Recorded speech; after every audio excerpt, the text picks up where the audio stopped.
Bismillahirrahmanirrahim. Assalamualaikum warahmatullahi wabarakatuh.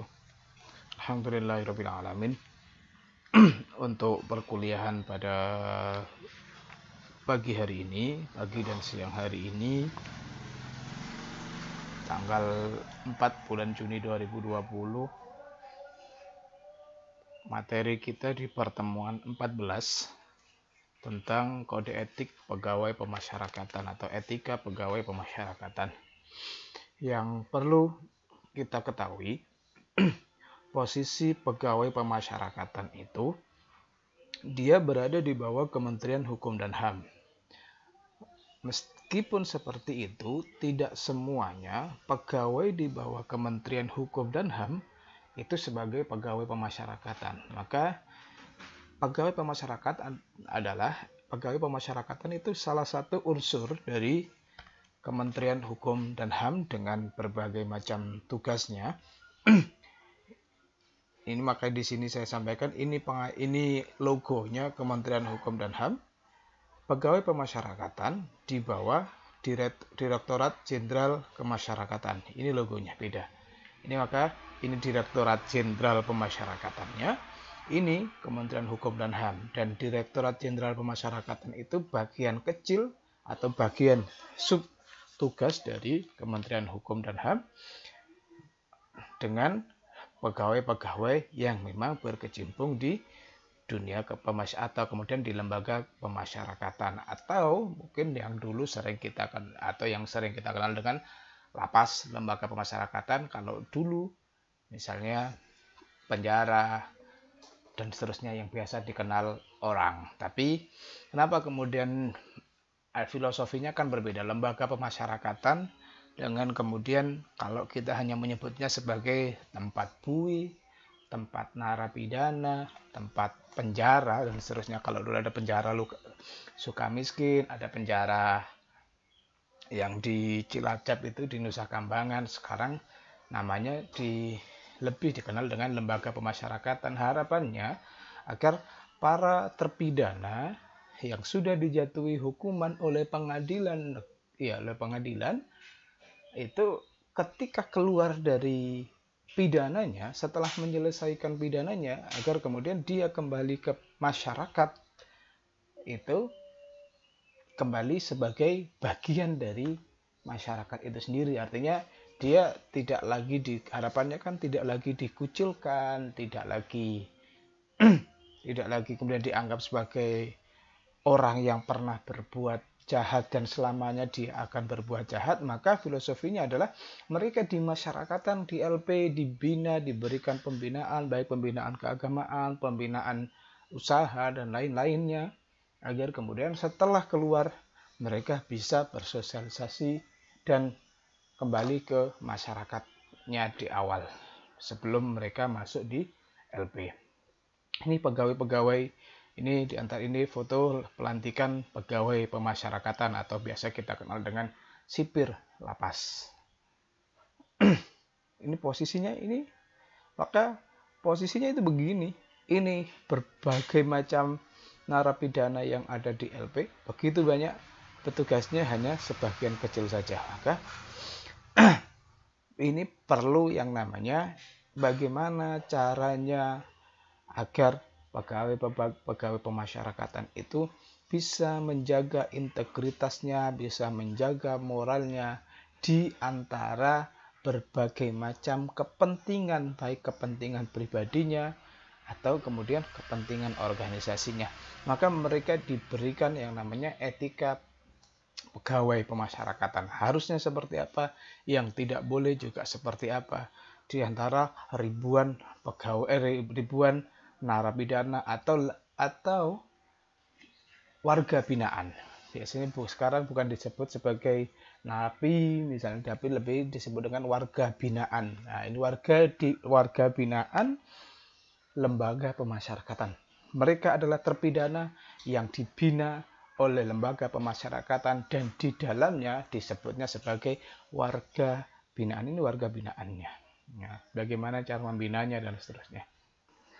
Sesuai dengan di kode etik pegawai pemasyarakatan, yang sudah dikeluarkan Kementerian Hukum dan HAM di sini.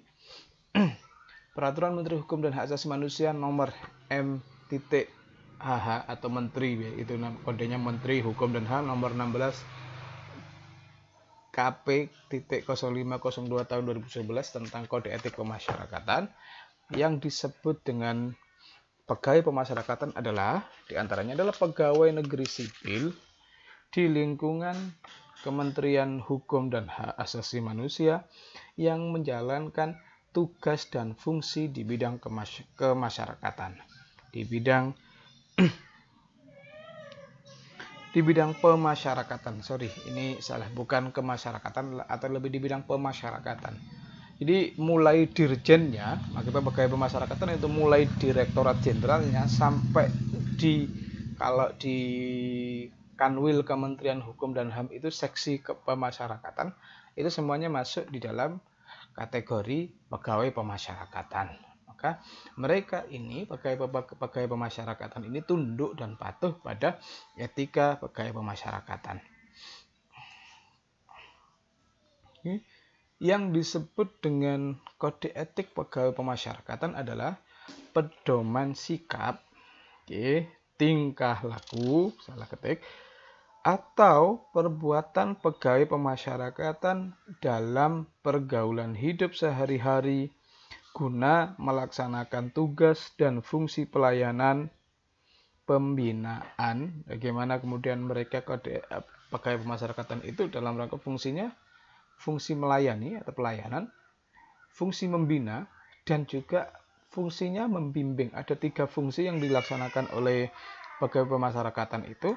Yang pertama pelayanan, kaitannya dengan pelayanan. Yang kedua kaitannya dengan pembinaan, pembinaan, dan pembimbingan. Maka mereka bagaimana cara membimbingnya terhadap warga binaan pemasyarakatan. Tadi seperti yang saya sampaikan sebelumnya, mereka sekarang tidak lagi disebut dengan napi, tapi lebih disebut dengan warga binaan. Ini dalam rangka untuk memberikan sugesti kepada para pihak itu, agar banyak pihak, agar kemudian mereka para orang-orang yang telah menjalani pidana kurungan atau penjara bisa bisa tetap berharga di mata masyarakat atas dan kemudian kesalahan-kesalahan yang dulu, agar kemudian bisa dijadikan sebagai pelajaran bagi dirinya sendiri atau bagi orang lain. Maka sama juga dengan kalau dulu misalnya istilah pembantu rumah tangga, sekarang diganti istilahnya ada ART, asisten rumah tangga. Kalau dulu misalnya disebut dengan tenaga kerja Indonesia, sekarang disebut dengan pegawai migran, ada kemudian bentuknya pegawai pekerja migran di Indonesia. Jadi pekerja yang migrasi dari Indonesia, Indonesia. Jadi ada istilah-istilah itu agar kemudian menghilangkan stereotip yang jelek di mata sebagian besar masyarakat kita. Begitu juga dengan penamaan warga binaan. Selain 3 aspek ini, pelayanan, pembinaan, dan pembimbingan terhadap warga binaan masyarakat, kode etik pemasyarakatan itu sebagai bagaimana caranya agar pegawai pemasyarakatan itu dalam rangka mengelola benda sitaan dan barang rampasan. Nah, ini kan karena kaitannya dengan seringkali misalnya orang masuk ke kunjungan ke LP misalnya, lembaga pemasyarakatan, nantinya menyelundupkan barang handphone, mungkin makanan yang di dalamnya ada narkotika dan seterusnya. Itu kan kemudian bagaimana caranya, selain kemudian pelayanan, pembinaan, dan pembimbingan, bagaimana caranya ini orang-orang pegawai pemasyarakatan itu mengelola benda sitaan dan barang rampasan yang didapatkan dari warga binaannya. Ada 3 tridharma petugas pemasyarakatan yang dipegang, sama dengan kalau kepolisian punya Tribarata itu, kemudian kejaksaan juga memilih orang-orang jaksa juga punya korps adiaksa itu, kemudian ada sumpah adiaksa. Begitupun juga ada tridharma petugas pemasyarakatan. Yang pertama ini yang kemudian disumpah diantaranya tadi foto di awal pelantikan pegawai pemasyarakatan itu. Ini diantaranya kami petugas pemasyarakatan adalah abdi hukum ya. Makanya kemudian kenapa kemudian pegawai pemasyarakatan itu kita masukkan dalam kode etik profesi hukum, karena mereka bagian dari abdi hukum, pembina narapidana dan pengayom masyarakat. Ini sebenarnya narapidana yang sekarang diganti, tapi ini karena tridharma sudah ada sejak lama sebelum istilah itu berubah. Yang kedua, kami petugas pemasyarakatan wajib bersikap bijaksana dan bertindak adil dalam pelaksanaan tugas. Yang ketiga, kami petugas pemasyarakatan bertekad menjadi suri tauladan dalam mewujudkan tujuan sistem pemasyarakatan yang berdasarkan Pancasila. Ketiga sumpah mereka yang kemudian sumpah itu diwujudkan dalam pelaksanaan kegiatan-kegiatan pemasyarakatan sebagai pegawai pemasyarakatan. Oke, di antara etika pemasyarakatan, etika pegawai pemasyarakatan ada etika dalam berorganisasi sebagaimana disampaikan di pasal 5. Etika dalam berorganisasi kaitannya dengan bagaimana menjalin hubungan kerja yang baik dengan semua rekan kerja, baik bawahan maupun atasan. Jadi yang kaitannya dengan organisasi itu ada yang pertama kaitannya menjalin hubungan dengan rekan kerja, bawahan, dan atasan. Yang kedua kaitannya dengan bagaimana pelaksanaan tugas secara profesional dan bertanggung jawab. Di antaranya berani mengambil keputusan sesuai dengan kewenangannya, pengambilan keputusan harus didasarkan pada rasa keadilan, mengkomunikasikan setiap tindakan dan keputusan kepada pimpinan secara berjenjang dengan jelas dan tepat, mengutamakan musyawarah, tidak menyembunyikan kebenaran, tidak melakukan penyalahgunaan terhadap dokumen. Yang ketiga, kaitannya dengan etika dalam berorganisasi, taat dan disiplin pada aturan organisasi. Di antaranya tidak berjudi, tidak mengkonsumsi narkoba dan minuman beralkohol, tidak melakukan perbuatan tercela, mengenakan pakaian dinas atau seragam secara pantas sesuai dengan ketentuan yang telah ditetapkan, menjaga penampilan diri yang pantas, selalu bekerja dalam waktu yang telah ditetapkan, mematuhi perintah atasan, tidak menyalahgunakan jabatan, tidak membuat keputusan untuk kepentingan diri sendiri, keluarga, kerabat, teman, atau rekan, berani memberikan informasi pada atasan terkait dengan segala sesuatu yang dapat merugikan atau mengganggu kepentingan organisasi, tidak melempar tanggung jawab, tidak menyalahgunakan kewenangan fasilitas dinas, atribut, dan lain-lainnya. Jadi kaitannya dengan etika berorganisasi, bagaimana pribadi pegawai pemasyarakatan itu tunduk dan patuh pada Direktorat Jenderal Dirjen Pemasyarakatan secara khusus dan kemudian Kementerian Hukum dan HAM secara umum. Yang kedua, etika yang ada di dalam etika pegawai pemasyarakatan yang kedua adalah melakukan pelayanan di dalam pelayanan terhadap masyarakat. Yang disampaikan di pasal 6, silahkan dibaca sendiri, kaitannya dengan bagaimana mengutamakan kepentingan masyarakat di atas kepentingan pribadi atau golongan, terbuka terhadap setiap bentuk partisipasi, dukungan dan pengawasan masyarakat, tegas, adil, sopan dalam berinteraksi, dan beberapa hal yang lainnya. Yang ketiga kaitannya dengan etika di pasal 7, di situ disebutkan etika bagi pemasyarakatan. Nah, ini yang kemudian lebih ke bagaimana toh sebenarnya sikap pegawai pemasyarakatan itu kepada warga binaannya. Melakukan pelayanan, pembinaan, dan pembimbingan terhadap warga binaan pemasyarakatan, maka aspek-aspek yang perlu dijaga diantaranya adalah menghormati harkat dan martabat warga binaan masyarakat. Warga binaan pemasyarakatan diantaranya menghormati hak warga binaan pemasyarakatan, menjauhkan diri dari segala bentuk tindak kekerasan dan pelecehan, menghormati dan menjaga kerahasiaan warga binaan pemasyarakatan, dan selalu ramah dan sopan dalam berinteraksi dengan warga binaan pemasyarakatan. Ya, karena aspeknya itu adalah ini orang berkuasa, warga pegawai pemasyarakatan itu, dan lembaga warga binaannya itu kan orang yang terpenjara, orang yang kemudian harus menjalani pidana, merasa kemudian dia lemah. Tapi meskipun dalam kelemahannya itu ada hak-hak warga binaan yang tetap harus dijaga. Warga binaan harus tetap, harkat dan martabat kemanusiaan bagi mereka pun juga harus tetap dijaga. Di antaranya dilarang untuk melakukan tindak kekerasan dan lain-lainnya. Karena saya yakin kemudian mungkin yang paling sering pelanggaran yang dilakukan ya ini. Yang kedua, kaitannya dengan melakukan pelayanan, mengayomi warga binaan pemasyarakatan, memberikan rasa aman, menindaklanjuti setiap saran, keluhan, atau pengaduan yang disampaikan warga binaan. Nah, ini tidak diskriminatif, tapi ini susah. Karena seringkali kemudian kaitannya dengan orang-orang yang mampu, terutama kemudian warga binaan dari kasus korupsi besar itu biasanya kan orang-orang yang mampu.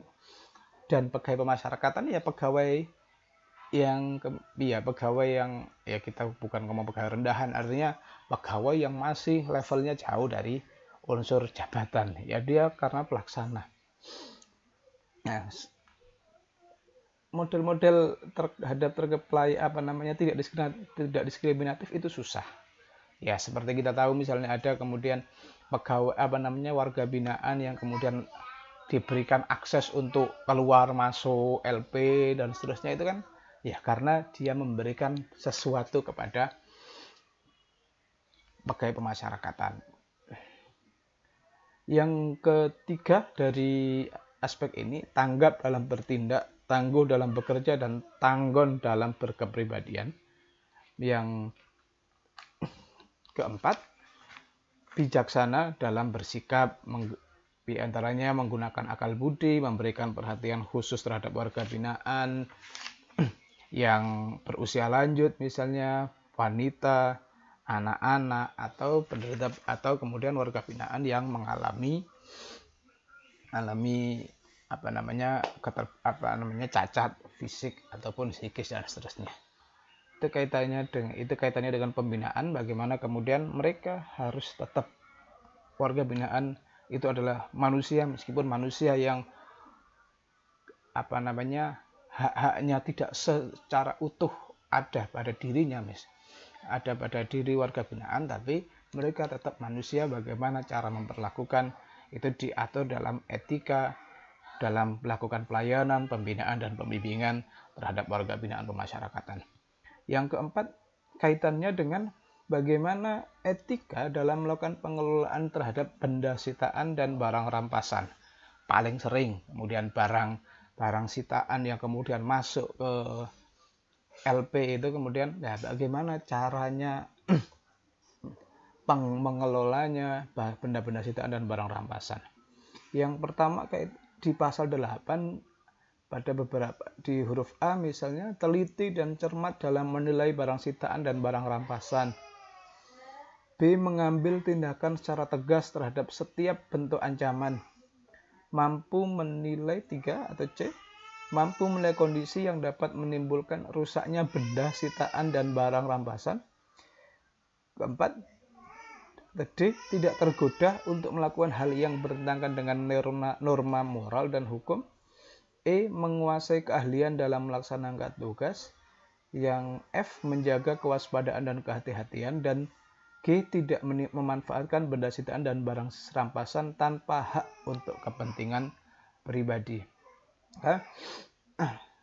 Ini barang-barang rampasan ya kemudian tetap harus dikelola, dan kemudian kalau memang disita, itu berarti nanti bisa dikembalikan setelah mereka keluar. Kalau rampasan itu kemudian, nah ini bagaimana cara mengelolanya, ini dikembalikan ke barang milik negara, misalnya kaitannya dengan barang-barang rampasan yang sudah masuk di dalamnya. Kalau disita itu kan kadang kemudian kunjungan baru masuk, disita di awal. Nah, kalau kemudian sudah dikuasai oleh warga binaan, maka itu dilakukan perampasan terhadap benda-benda yang kemudian mungkin bisa membahayakan bagi warga binaan lain ataupun kemudian bisa membahayakan bagi pegawai pemasyarakatan itu sendiri. Etika yang kelima, bagi pegawai pemasyarakatan, yaitu melakukan hubungan dengan aparat hukum lainnya. Karena seperti yang pernah saya sampaikan, unsur atau orang ketika melakukan tindakan pidana itu kan hubungannya dengan banyak penegakan hukum. Misalnya orang pertama ditangkap oleh polisi, dia penegak, polisi. Kemudian polisi diserahkan ke kejaksaan agar kemudian dilakukan penuntutan atas pelanggaran itu. Dari kejaksaan setelah P21 diajukan ke pengadilan. Kan ada dari polisi, kejaksaan ke pengadilan, dari pengadilan kemudian ketika diputuskan maka mereka diserahkan ke lembaga pemasyarakatan, ke Kementerian Hukum dan HAM. Jadi ada 4, ya paling tidak minimal paling sedikit 4 hubungan orang yang kemudian misalnya melakukan tindakan pidana, tindakan pidana tertentu, itu ya hubungannya dengan 4 profesi hukum, mulai polisi, jaksaan, pengadilan, hubungannya dengan hakim, hubungannya dengan panitera, ya kan? 5, kemudian selanjutnya berhubungan dengan lembaga pemasyarakatan dengan pegawai pemasyarakatan. Sebelumnya mungkin juga waktu di persidangan didampingi oleh advokat. Jadi ini profesi-profesi hukum yang banyak yang kemudian orang itu maka pegawai pemasyarakatan pun juga harus bagaimana menjalin hubungan hukum dengan aparat hukum yang lainnya. Apalagi kemudian biasanya juga ada warga binaan titipan. Yang dimaksud warga binaan titipan itu kadang orang atau terdakwa misalnya, karena dia masih belum diputus, terdakwa mestinya ditahan di kejaksaan. Tapi karena di kejaksaan itu kurungannya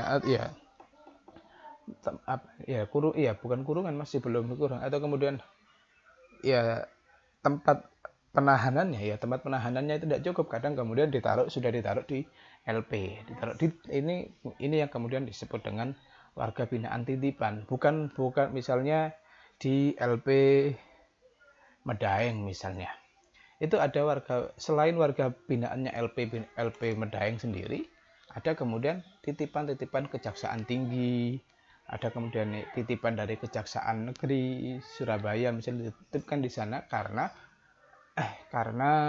tempat kurungan atau tempat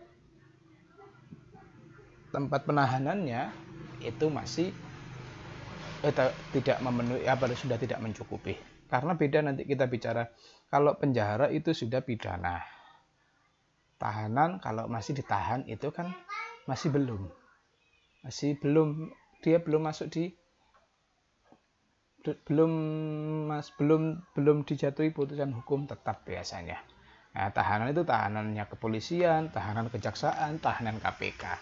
Nah, kalau sudah diputuskan oleh pengadilan tindak pidana korupsi, maka dia ketika ditaruh di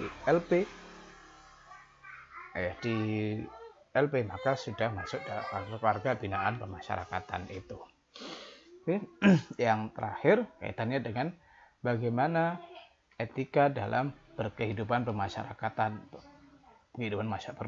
diantaranya kemudian larangan bagi pegawai pemasyarakatan untuk terlibat dan menjadi anggota atau pengurus partai politik, tidak menjadi anggota organisasi sosial kemasyarakatan yang bertentangan dengan peraturan perundang-undangan yang berlaku, tidak boleh menjadi debt collector, tidak boleh menjadi makelar perkara dan pelindung perjudian, prostitusi, tempat hiburan yang mencemarkan nama baik korps, tidak melakukan perselingkuhan, perzinahan, dan atau mempunyai istri atau suami lebih dari 1 orang tanpa izin, tidak menjadi wakil kepentingan orang atau kelompok atau politik tertentu yang mempengaruhi pelaksanaan tugas dan fungsinya, tidak memasuki tempat yang dapat mencemarkan atau menurunkan harkat dan martabat pegawai pemasyarakatan kecuali atas perintah jabatan. Jadi lumayan berat juga ini etika-etika yang kemudian harus dijalani oleh pegawai pemasyarakatan itu. Maka jika kemudian terjadi pelanggaran, ada kemudian di dalam pasal mulai pasal 11 sampai pasal 16 itu kaitannya dengan majelis kode etik yang dibentuk. Ada dua hal, ada dua majelis kode etik pusat dan majelis kode etik daerah. Ini dalam rangka majelis kode etik dalam rangka penegakan etik yang kemudian dilanggar oleh pegawai pemasyarakatan. Majelis kode etik pusat ini dibentuk Kementerian Hukum dan HAM, sedangkan majelis etik daerah yang kemudian ada di wilayah dibentuk oleh Dirjen Pemasyarakatan. Meskipun jadi misalnya ada Kanwil Kementerian Hukum dan HAM Jawa Timur, ya, itu kemudian majelis kode etiknya dibentuk oleh Direktorat Jenderal Pemasyarakatan, yang pusat dibentuk oleh Kementerian Hukum dan Menteri Hukum dan HAM langsung kemudian membentuk itu. Di antaranya anggota-anggotanya pegawai Dirjen Pemasyarakatan sendiri yang terdiri dari 3 orang. Ya.